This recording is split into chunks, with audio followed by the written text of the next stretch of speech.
তো গাইস আসসালামু আলাইকুম। আই হোপ আশা করি আপনারা অনেক ভালো আছেন। আল্লাহর রহমতে আলহামদুলিল্লাহ গাইস আমিও অনেক ভালো আছি।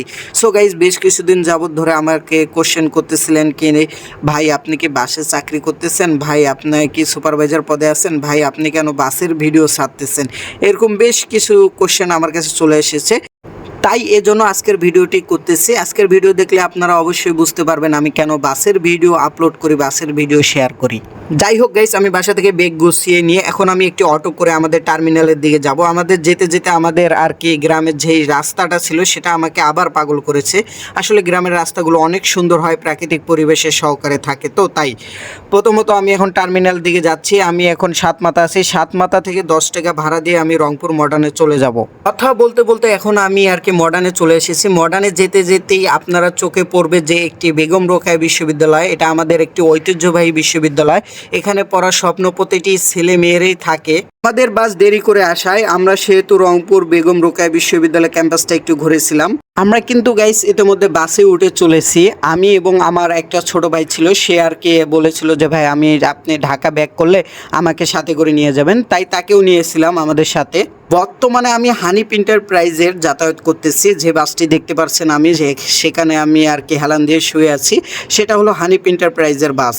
মূলত এই বাসটি পঞ্চগড় থেকে ছেড়ে আসে এবং গাবতলী তাদের শেষ আর কি স্টপেজ। মূলত আমাদের বাসে আমরা 6 জন যাত্রী ছিলাম আর পুরো সিটে ফাঁকা ছিল, মনে হয় যে নিজের একটি রিজার্ভ গাড়ি করে আমরা যাচ্ছি। হানিফ এন্টারপ্রাইজের যতগুলো বাস রয়েছে তাদের সিটগুলো আর কি অনেকটাই আরামদায়ক সিট, মানে আপনারা আর কি শান্তিতে ভ্রমণ করতে পারবেন। আমাদের স্টারিংয়ে ছিল অত্যন্ত দক্ষশালী একজন ড্রাইভার। তিনি হানিফ এন্টারপ্রাইজ পরিবহনে অনেক দিন যাবত ধরে ড্রাইভিং করতেছিল। আসলে আমাদের তাদের নাম জানা হয়নি।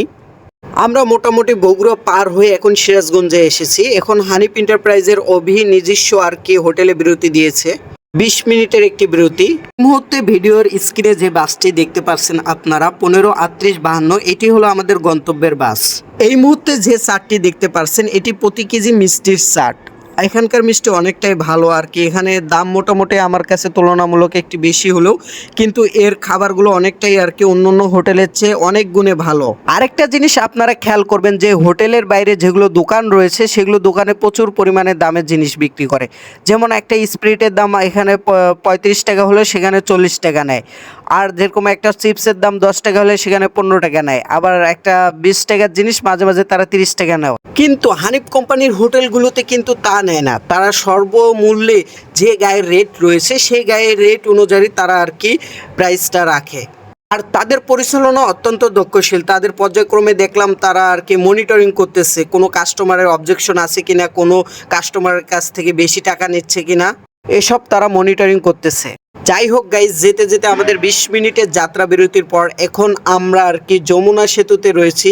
আসলে আপনারা যখনই দেখবেন উত্তরবঙ্গের সর্ববৃহত্তম সেতু হলো যমুনা সেতু। আরেকটা জিনিস যে মজার কাহিনী আপনাদের সাথে শেয়ার করি, যখন আমি ঢাকা থেকে বাড়ির উদ্দেশ্যে রওনা দেই তখন যখন যমুনা সেতু পার হই, মানে আমার কাছে যে একটা কি যে ভালো লাগে কাজ করে, মানে অন্যরকম একটা অনুভূতি কাজ করে। মানে এটা আর কি বলে বোঝানো যাবে না। যারা আর কি গ্রাম থেকে শহরে আর কি থাকেন, মাঝে মাঝে গ্রামে যখন ফিরেন তখন এই অনুভূতিটা আপনাদের মাঝে অন্যতম একটি আকর্ষণ তৈরি করে। মানে বাড়ি ফেরার আনন্দ আর কি আনন্দের মতোই, আপনারা সেটা জানেন। যখন ঈদে মানুষরা বাড়ি ফিরে মানে কি যে একটা ভালো লাগে, মানে স্বপ্ন যাবে বাড়ি, যে গানের সাথে তুলনা করা হয়। এখন কথা হলো আমি কেন বাসের ভিডিও আপলোড করি, আমি কেন আর কি সুপারভাইজার পদে চাকরি করি কিনা। আসলে এরকম কোনো কোশ্চেন আমার কাছে অনেক আসে। যাই হোক, এর উত্তরটা হলো যে আমি কোনো বাসে চাকরি করি না। আর বাসের ভিডিও ছাড়ি কেন, বাসের ভিডিও ছাড়ি আসলে আমার অত্যন্ত অনেক ভালো লাগে। মাঝে মাঝে যখন আমি ছোটোবেলায় ছিলাম আমরা বাস লাভিং করতাম, এগুলো গ্রুপ ছিল, বাসের যেরকম রাস্তা দাঁড়িয়ে বাসের ভিডিওগুলো করছিলাম। তখন দূর প্রান্তে থেকে যখন গাড়িগুলো আসে তখন আমাদের একটা লাইটের ডিপার দেয়, ডিপার দেওয়ার পর একটা ভালো লাগার অনুভূতি কাজ করে, সেই থেকে বাসের প্রতি একটা আবেগ তৈরি হয়ে যায়। আর মূলত যখন আমি বাড়ি ফিরি তখন তো আমাদের একমাত্র গন্তব্য হলো বাস আর ট্রেন। ট্রেনে কম যাতায়াত করা হয়, যেহেতু আমি যেই জায়গায় থাকি ট্রেন আর কি অনেক দূরে, সেহেতু আমি বাসে বেশিরভাগ জার্নি করা হয়।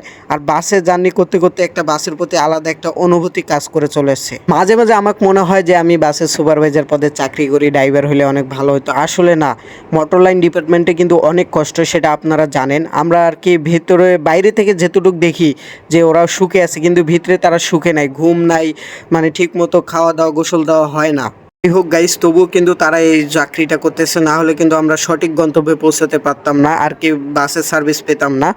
যাই হোক, এর জন্য তাদের আর কি স্যালুট জানাই। আমাদের বাসের স্টারিং দেখে বুঝতে পারছেন এটা হিনো 1J বাস, আর কি জাপানি ইঞ্জিনের কথা কোনো তুলনাই হয় না, আর সেটা হলো হিনো 1J।